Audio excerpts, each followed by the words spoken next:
Hello and welcome साथियों, स्वागत है आप सभी का टारगेट फोर्स आईक्यू में। मैं हूं सत्येंद्र। देखिएगा यूपी एपीओ के लिए हम लोग रिवीजन क्लासेस देख रहे हैं और जिसमें हम लोग आज लेक्चर नंबर 2 जनरल साइंस का पढ़ेंगे। इसमें हम मोस्ट एक्सपेक्टेड टॉपिक्स और वन लाइनर टॉपिक्स को डिस्कस करेंगे जो आप लोगों के एग्जाम के लिए काफ़ी रिलीवेंट है। इसी क्रम में हमारी जनरल साइंस के साथ साथ करंट अफेयर और मॉडर्न हिस्ट्री की रिवीजन सीरीज चल रही है। आप लोग चाहे तो चैनल पर जाकर चेकआउट कर सकते हैं। चलिए स्टार्ट करते हैं और उम्मीद है कि आप लोगों को लेक्चर पसंद आ रहे होंगे और आप लोग अपनी राय कमेंट्स में बता सकते हैं और वीडियो अगर आप लोगों को पसंद आए तो आप उसे लाइक भी कर सकते हैं। चलिए अगर बात करें सबसे पहले तो देखिएगा एक यूनिट आप लोगों को आती हैं, कुछ जैसे भौतिक राशियां होती हैं और उनके जो मात्रक हैं वो आप लोगों से पूछे जाते हैं बहुत ज़्यादा एग्जाम में। तो जैसे विद्युत धारा है, विद्युत धारा मतलब इलेक्ट्रिक करंट है, तो इलेक्ट्रिक करंट यानी विद्युत धारा। तो विद्युत धारा को अगर हम बात करें तो किस में मापा जाता है, तो वो मापा जाता है एम्पियर को। एम्पियर किस में मापा जाता है इलेक्ट्रिक करंट को? एम्पियर में। तो ये इसकी राशि है। और अगर हम बात करें तो ओम किस में मापा जाता है, तो मापा जाता है विद्युत इलेक्ट्रिक रेजिस्टेंट, विद्युत प्रतिरोध को ओम में मापा जाता है। अगर हम बात करें आवेश, अगर हम बात करें विद्युत आवेश क्या है, इलेक्ट्रिक मोमेंटम क्या है, तो इलेक्ट्रिक मोमेंटम को हम मापते हैं किस में? कूलाम में। ये आप लोगों को याद रखना है। और क्यूरी, क्यूरी क्या होता है, तो क्यूरी को जो रेडियो एक्टिव रेडियो विखंडन होता है उसको क्यूरी में मापते हैं, आप लोग याद रखेंगे। ध्वनि की तीव्रता को डेसिमल में मापा जाता है, ये आप रखेंगे। समुद्री मील जो होती हैं, समुद्र की अगर किसी डिस्टेंस नापनी है समुद्र को तो नॉट में मापेंगे। अगर हम बात करें ओजोन परत की लेयर, ओजोन परत याद रखेंगे आप लोग, ओजोन परत। तो ओजोन परत को अगर हम बात करें तो ओजोन परत की बड़ी इंपॉर्टेंट है, फोरमैन ने इसकी खोज करी थी। ओजोन परत को मापते हैं डप्सन में। आप लोग नोट करेंगे किस में?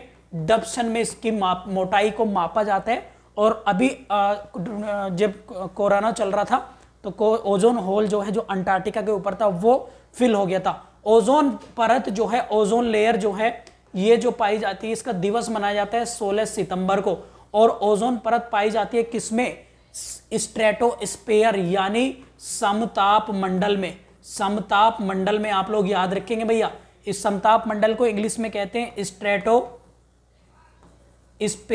तो ये आप लोग याद रखेंगे, वेरी वेरी इंपॉर्टेंट है। वायुमंडल जो है, अगर मैं आप लोगों को बात करूं, ये हमारी अर्थ है और अर्थ जो है वायुमंडल होता है, उसका एटमॉस्फेयर। तो एटमॉस्फेयर ये सबसे पहले है क्षोभ मंडल। क्षोभ मंडल को बोलते हैं ट्रोपोस्फेयर, क्षोभ मंडल। फिर होता है क्षोभ मंडल के बाद अगर हम बात करें तो समताप मंडल। कौन सा मंडल? समताप मंडल। समताप मंडल को इंग्लिश मीडियम वाले सुन लेना भैया, ट्रोपोस्फेयर। फिर होता है आपका क्या बोलते हैं? मध्य मंडल, इसको भी आयन मंडल भी बोल देते हैं, तो या मीजोस्फेयर। और फिर आता है आयनोस्फेयर। और सबसे लास्ट में अगर हम बात करें तो बहिर्ड मंडल होता है, बहिर्ड मंडल, बाह्य मंडल, इसको बोलते हैं एक्सोस्फेयर। तो ये वायुमंडल की परतें होती हैं, याद आपको रखना है। और इसमें क्या होता है, इस वाले मंडल में, इसमें हमेशा वर्षा, बादल होते हैं, आंधी तूफान आते हैं। इसमें हमेशा वायुयान उड़ाने के लिए इसको उपयुक्त माना जाता है। और इसी में एक लेयर पाई जाती है जिसका नाम है ओजोन लेयर, जो प्रोटेक्ट करती है हमें अल्ट्रावायलेट्स वेव से। कहां से आती हैं? जो सूर्य की किरणें होती हैं उनको हमें रोक लेती है ताकि इंसान को उसकी स्किन पर कोई फर्क ना पड़े। ये आप लोगों को याद रखना है, ठीक है। इसको दुनिया का छाता, अम्ब्रेला ऑफ अर्थ भी कहते हैं, तो याद रख लेना आप लोग, क्लियर है। और इसका दिवस बहुत पूछा जाता है, तो ये आप लोग याद रखेंगे। इसके बाद अगर कुछ और हम इंपोर्टेंट करें तो हमारी ये फ्रीक्वेंसी, आवर्ती, आवर्ती को मापा जाता है हर्ट्ज में, ये आप लोग याद रखेंगे। पावर को मापा जाता है वाट में। आप लोगों ने बल्ब नहीं देखे, आप लोगों ने बैटरी नहीं देखी, तो वाट लिखा होता है उस पर, तो याद रखेंगे आप लोग, ठीक है। इसके बाद अगर हम बात करें तो जो हमारा गैलन है, गैलन यानी वॉल्यूम को मापते हैं गैलन में, जो उसकी बड़ी मात्रक है, याद रखेंगे। और एक इंपॉर्टेंट याद रखेंगे आप लोग, प्रेशर यानी दाब। तो दाब अगर बात करें प्रेशर की तो ये मापा जाता है पास्कल में। किस में भैया? पास्कल में, नोट कर लेना। ज्योति फ्लक्स, ज्योति फ्लक्स को मापा जाता है ल्यूमेन में। और अगर हम बात करें इंग्लिश में कहते हैं लक्स, लक्स को मापा जाता है घनत्व में, प्रतिदीप्ति घनत्व में, ये आप लोग याद रखेंगे। और अगर हम बात करें ज्योति तीव्रता तो इसको मापा जाता है कैंडिला में। तो ये तो थे कुछ इंपॉर्टेंट आपके मात्रक जो फिजिक्स में यूनिट्स आती हैं लूसेंट में चैप्टर नंबर फर्स्ट में एक क्वेश्चन यहाँ से डेफिनेटली आप लोगों को आएगा आपके एग्जाम में, बहुत ही बहुत इंपॉर्टेंट है, याद रखेंगे। और ये क्वेश्चन कई बार आ चुका है।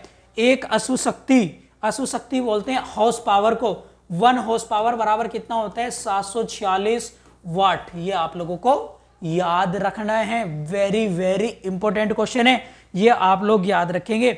सबसे छोटी इकाई है वो आप लोग याद रखेंगे फर्मी, लंबाई मापने की।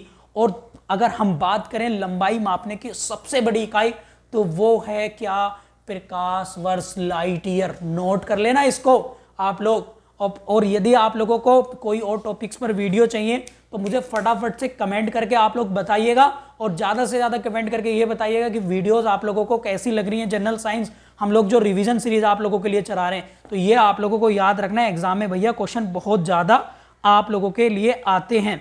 अब देखिएगा नेक्स्ट में टॉपिक है आप लोगों के विटामिन्स, यानी कुछ हम लोग विटामिन के बारे में देखेंगे। और विटामिन बहुत ही क्वेश्चन आते हैं एग्जाम में आप लोगों के, तो ये आप लोगों को याद रखना है। अब जैसे विटामिन ए है तो विटामिन ए का नाम आप लोगों को याद रखना है क्या है, रेटिनॉल है। और विटामिन ए सबसे ज्यादा पाया जाता है किसमें, गाजर में। नोट कर लेना, एग्जाम का क्वेश्चन बता रहा हूं।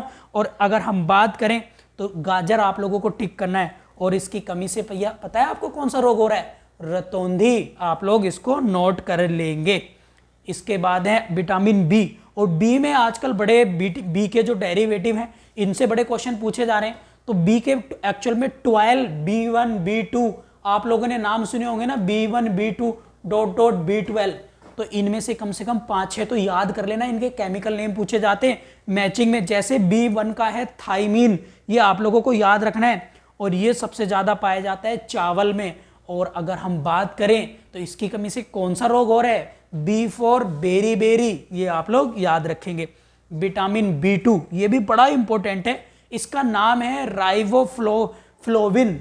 B2 का नाम है राइबो, आप लोग नोट कर लेंगे क्योंकि रिवीजन के लाभ है फ्लोविन। ये मैं इसलिए जो है आप लोगों को थोड़ा स्पीडली करा रहा हूं बस, और कोई बात नहीं, ताकि आप लोग क्विक इनको याद कर लें फटाफट से, ठीक है। तो राइबोफ्लोविन याद रखेंगे, और ये सबसे ज्यादा पाया जाता है खमीर में, याद रखेंगे। और जैसे मुंह में दांत, जो मुंह में छाले जाते हैं ना, कहते हैं मुंह आ रहा है, तो विटामिन B2 की कमी है, ये आप लोग याद रखेंगे, ठीक है। जिनके जीभ में छाले जाते हैं, मुंह में छाले पड़ते हैं। विटामिन B3 का नाम याद रखेंगे तो वो है पेंटाथेनिक एसिड, पेंटाथेनिक एसिड याद रखेंगे। ये दूध में पाया जाता है, याद रखेंगे। और इसकी कमी से क्या होता है, याद रखेंगे, बॉडी के अंदर वृद्धि होनी रुक जाती है बच्चों में, याद रखेंगे। विटामिन B5 आप लोग याद रखेंगे। B5 का नाम है नियासिन, नियासिन विटामिन B5। और इसकी कमी से अगर हम बात करें तो त्वचा जो है उस पर दाद आ जाते हैं, जिसे प्लेग्रा बोलते हैं, वो रोग हो जाता है, याद रखेंगे आप लोग। और ये सबसे ज्यादा पाया जाता है किसमें, अंडा मछली में, ठीक है। इसके बाद है विटामिन B6, तो B6 का नाम है पायरिडॉक्सिन। इनके केमिकल नेम बहुत इंपॉर्टेंट है, अभी लूसेंट में जाके कहीं भी देख लेना, याद कर लेना इनके केमिकल नेम आप लोग, ठीक है। तो पायरिडॉक्सिन बहुत इंपॉर्टेंट है विटामिन 6 के नाम। विटामिन B7 का एग्जाम में बहुत आया भैया, विटामिन से अभी यूपी PCS में भी आया था, तो आप लोग नोट कर लेंगे। बायोसिन, क्या नाम है, बायोसिन, वेरी वेरी इंपॉर्टेंट है। बायोटीन है, सॉरी, इसको नोट एक बार कर लेना, बायोटीन, ठीक है। इसके बाद अगर हम बात करें विटामिन B9 तो फोलिक एसिड, इनके केमिकल नेम पूछे जाते हैं BA वालों के। और नेक्स्ट है B12, जिसको हम जो है कैंसर के उपयोग में भी यूज करते हैं, ये याद रखेंगे। तो वो है फोलिक एसिड, इसको साइकोबालामीन इसको बोलते हैं, विटामिन B12 को याद रखेंगे आप लोग, साइकोबालामीन, ठीक है। तो ये हो गए B2 के। विटामिन C आपको पता है एस्कॉर्बिक एसिड। और जितने भी खट्टे फल हैं हमारे, आंवला, नींबू और आपका संतरा और मौसमी, तो इनमें क्या है, सब में कौन सा विटामिन, विटामिन C। अगर हम बात करें इसकी कमी से, विटामिन C की कमी से कौन सा रोग हो जाता है, C4 स्कर्वी, आप लोगों को याद रखना है। मेंटल डिप्रेशन में भी चला जाता है बंदा, तो इसकी वजह से आप लोग याद रखेंगे।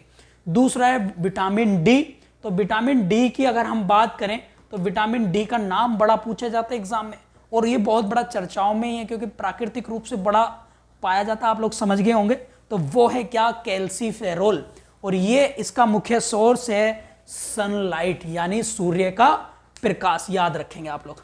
और एक चीज याद रख लेना, सूर्य में सबसे ज्यादा हीलियम गैस है, ये भी एग्जाम के लिए आप लोग याद रखना, ठीक है। इसके बाद है विटामिन ई। विटामिन ई की बात करें तो विटामिन ई है टोकोफेरोल। टोकोफेरोल याद रखेंगे आप लोग, टोकोफेरोल याद रखेंगे, विटामिन ई। और ये सबसे ज्यादा पाया जाता है गेहूं और सोयाबीन में, याद रखेंगे। और इसमें प्रजनन शक्ति, जनन शक्ति कमजोर हो जाती है, याद रखेंगे। नेक्स्ट है विटामिन के, और it is a very important for every exam. Vitamin के सभी में पूछा जाता है, आप लोग समझ गए होंगे। एक तो इसका नाम आप लोग याद रखेंगे, मिथाइल क्विनोलोन। और इसकी कमी से क्या हो जाता है, जो ब्लड का क्या होता है, थक्का बनना जो है वो कम हो जाता है, ये आप लोग याद रखेंगे। रक्त का जो थक्का है वो नहीं बन पाता है। तो ये रिवीजन हो गया हमारा विटामिन का। हम लोगों ने इसमें यूनिट्स देखी, ये भी बहुत इंपॉर्टेंट है, जो आप लोगों के एग्जाम के लिए बहुत ज़्यादा आती है। अब देखिएगा, एक चीज़ बता रहा हूँ, एक शब्द सुना होगा आप लोगों ने, चैम्बर।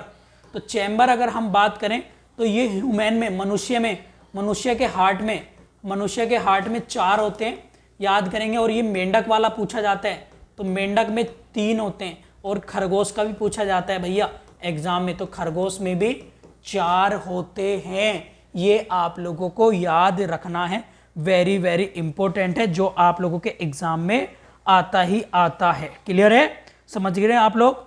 विश्व का अगर हम बात करें, सबसे बड़ा जो एक्वेरियम है वो बना है मुंबई में, तारापुर में।